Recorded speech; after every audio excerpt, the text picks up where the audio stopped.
پوچھ رہی ہوں سوال کہ what are the limits, your limits in doing things for other people? بہت ہی And اچھا. you don't do things to get always admiration, applause. G So when do you think we should stop in doing things for others or helping them?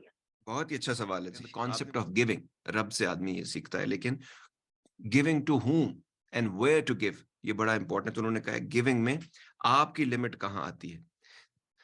دیکھیے کہنے والے نے کہا کہ تم میں سے بہترین انسان وہ ہے جو دوسروں کے لیے آسانیاں پیدا کرتا ہے.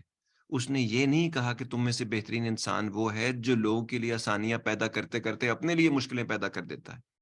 تو وہ آدمی کبھی بھی آسانیاں نہیں دوسروں کے لیے پیدا کر دے گا جو ایک سسٹم اپنے لیے نہیں بنائے گا تاکہ اس کو بھی آسانی ہو. آسانی پیدا کرنے میں اگر آپ کو کوئی چیز کرنے میں مشکل ہوتی ہے تو کچھ عرصے کے بعد آپ وہ نہیں کر پائیں گے. تو آپ کو کنسسٹنٹ ہونا بہت امپورٹنٹ چیز ہے. کچھ لوگ فائنینشیل کچھ ڈیسیجن لیتے ہیں اور بعد میں ان کے پاس پیمنٹس کے پیسے نہیں ہوتے. کیسے؟ وہ کوئی کمٹمنٹ کر لیتے ہیں اور پھر کہتے ہیں میرے پاس پیسے نہیں رہے.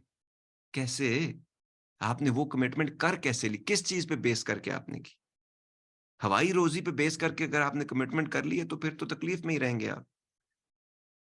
تو وہ جگہ جہاں سے بعد آپ کی کمٹمنٹ وہاں تک کریں جہاں تک آپ کر سکتے ہیں, آسانی سے کر سکتے ہیں, لانگر رن میں کر سکتے ہیں. رشتوں میں بھی ایسے ہی کیا کریں کہ جب آپ کسی کو وقت دیتے ہیں تو جتنا وقت دے سکتے ہیں اتنا دیجیے. تو جب حد وہاں پہ ہے جس کو کراس کرتے ہوئے آپ کو تکلیف شروع ہو جاتی ہے اور پھر آپ وہ چیزیں جس میں آپ تکلیف میں آ جاتے ہیں پھر آپ دوسروں کے لیے وہ کام نہیں کر سکتے. تو آپ نے یہ سوچنا ہے کہ آسانی. اور یہ ایک اور بات یہ بھی کہ اس کی کیا حد ہوگی. ہر آدمی ڈفرنٹ ہوتا ہے, ہر آدمی کی capacity to give and to take is different too. لیکن کچھ لوگ اگر گیور زیادہ ہیں وہ کسی کے پریشر میں آ کے گیونگ نہیں کرنی ہے آپ کو. آپ جتنے دے سکتے ہیں اتنے ہی دینے ہیں آپ کو. آپ چیریٹی کرنے گئے ہیں, دوستوں کے پریشر میں آ کے اتنی چیریٹی کر دی ہے کہ آپ کے خود کے خرچے پورے نہیں ہو رہے. یہ چیریٹیبل ہونا نہیں, یہ بے وقوف ہونا بھی ہے. یہ اپنی چیزوں کو خود نہ سمجھ سکنا اور اپنے بیلنس کو کریٹ نہ کر سکنا. جس وقت جتنے آپ کے پاس معاملات اور حالات اور ریسورسز ہیں اس کے حساب سے آپ نے فیصلے کرنے ہوتے ہیں. کچھ لوگ کہ جی کچھ لوگ گیور ہوتے ہیں, وہ گیو کرتے جائیں, اسی لیے تو اتنے دکھی رہتے ہیں گیورز, کیونکہ وہ حد نہیں لگاتے. رب نے جب ہر چیز پہ حد لگائی ہے تو بندہ کیا چیز ہے, اس کو بھی حد لگانی ہے. اور کچھ ٹیکرز ہوتے ہیں وہ ٹیک کرتے ہی چلے جاتے ہیں, ان کو اس کے بھی آپ نے لمٹ نہیں لگائی. کس کا قصور ہے؟ گیونگ کرنے والے کا قصور ہے. آپ نے ٹیکر کی یہ سائیکالوجی بنا کیوں دی ٹیکر کی. تو کچھ لوگ کہتے ہیں جی وہ بہت گیور ہے تو اس پہ بڑے خوش ہوتے ہیں. مجھے کوئی خوشی نہیں ہوتی اس بات کے اوپر. کوئی لوگ کہتے ہیں جی وہ ٹیکر ہے سول سکنگ مشینز پہ, اس پہ بھی مجھے کوئی خوشی نہیں ہوتی.